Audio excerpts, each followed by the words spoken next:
We have finally got official gameplay of Marvel's Wolverine.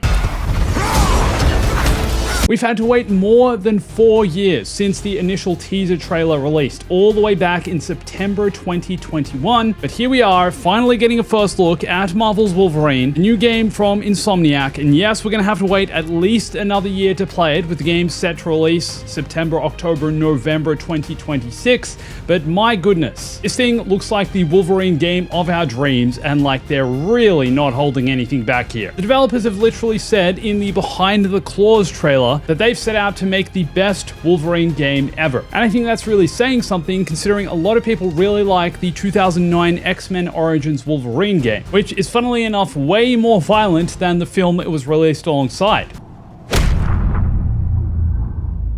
People actually like this game much more than they liked that film. But Insomniac are setting the bar even higher and are seemingly well on course for continuing to create their own Marvel Cinematic Universe within the video game space. It seems like the first Spider-Man game was their Iron Man. It was truly them starting out and setting up this collaboration with Marvel Games and Sony to continue to make more Marvel games into the future. Today I'm going to go over everything we know and everything you need to know about the new Marvel's Wolverine game, do a deep dive into the trailer, and confirm that this is going to be the most violent Marvel game ever made. I'm not a violent man.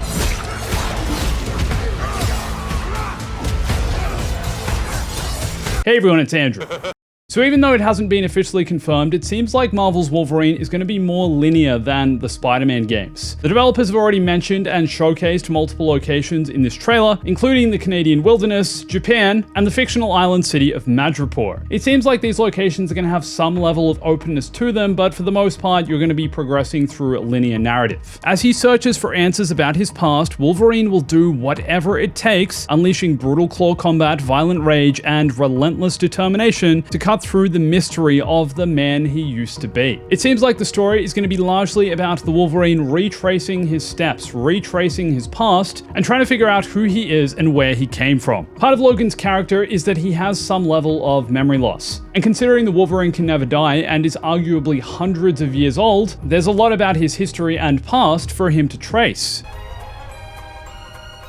But let's take a closer look at the combat. Now, I really love how so many people were skeptical as to whether Insomniac would lean into the violence or kind of make a Wolverine game that wasn't necessarily true to the comics. In the comics, the Wolverine is generally more violent, and in the first shot we get in the trailer, they instantly dispel any fears we might have of this game not being true to the comics. The trailer literally starts with him tearing someone to shreds and his face being covered in blood. I'm not a violent man. The developers also talked about having to create in-depth blood physics. See it in the trailer. You can see pores. You can see blood in between the little lines of his teeth. I love the attention to detail. Where you can see every drop of blood, every pore on the Wolverine's face. And I wonder if this is going to be dynamic, if the blood will splatter according to where you slice up an enemy, or if it's more scripted. It seems to me like it's going to be more dynamic, like they've developed an entire physics system just for the blood and gore. It's exciting that we're going to be able to bring that kind of fidelity to players. And based on what we're seeing here, if that's the case, that's certainly going to add to the realism.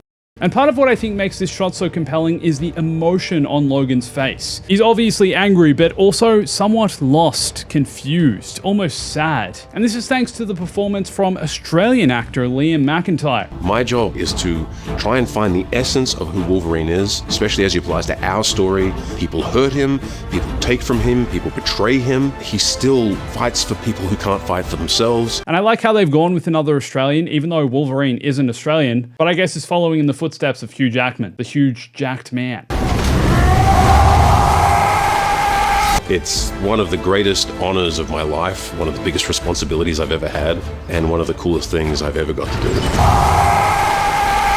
Now I'm assuming this ship or jet is the Blackbird, and it's how the Wolverine's going to be able to travel to different locations. In terms of other vehicles, we also see him riding a bike while wearing his yellow Wolverine suit. So it looks like there are going to be some on-vehicle sections. The PlayStation blog post about Marvel's Wolverine talks about the game delivering exhilarating, action-packed set pieces, which I think will be a moment like him riding the bike. But I'm also wondering if the game is only going to be semi-linear and maybe semi-open. Maybe it'll be something like Jedi Fallen Order, where at any point in time you can travel to a different location, and even though the game isn't technically open world, it has elements and inspiration from open world style games. Traveling between different locations and kind of choosing part of your path on your own while still following a linear story, and some sections and levels being more linear. Now, when it comes to the combat, some of the takedowns and dismemberments are just ridiculous. There's a way of finding me.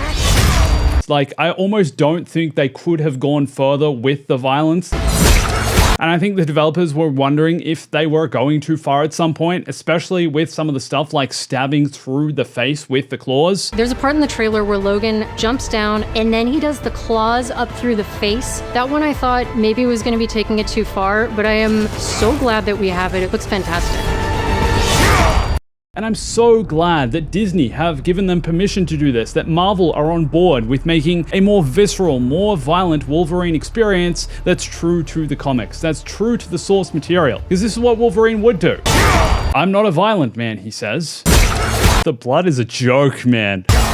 Now, a lot of these enemies he's fighting in the trailer have some kind of robotic cyborg element to them. They are known as the Reavers and are essentially a group of criminal cyborgs who are seemingly coming to hunt him down. At the end of the trailer, we also see a Sentinel, which is essentially an anti-mutant robot, a giant mutant killing machine. And this looks like it'll be one of several boss fights in the game. There are also a few other familiar faces in the trailer. We saw Omega Red, we saw Mystique. So Logan is going to be running into some other Marvel X-Men characters along the way.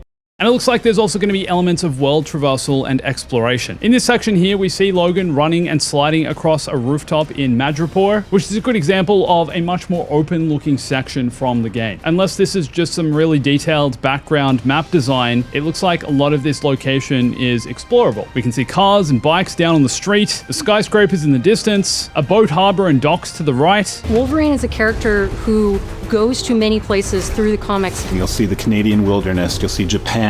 There's a shot where Logan is sliding down that rooftop and you can see the breadth of Madripoor and Lowtown. And also seemingly there's a level of destructibility to some of the environment. It's the full package. It is a level of detail that we've never been able to do before. Here we see Logan push an enemy into a market stand and everything is destroyed, just as everything is in Logan's life. So if all goes to plan, Marvel's Wolverine is supposed to release in late 2026, and honestly, Marvel games of late have still been on the upswing. I'd almost argue Marvel games are in a better place than Marvel movies at the moment. Definitely doing better than Star Wars games right now. There's just a lot more to look forward to on the Marvel side of things. And if you want to learn about every upcoming Marvel game apart from Marvel's Wolverine, then watch this video here, where I talk about all of them in detail. You can also follow me on Instagram, Twitter, Discord, TikTok for more, and let me know if you're looking forward to Marvel's Wolverine. Is this everything you'd hoped it'd be? Thanks for watching this. Always remember, Stay bombastic.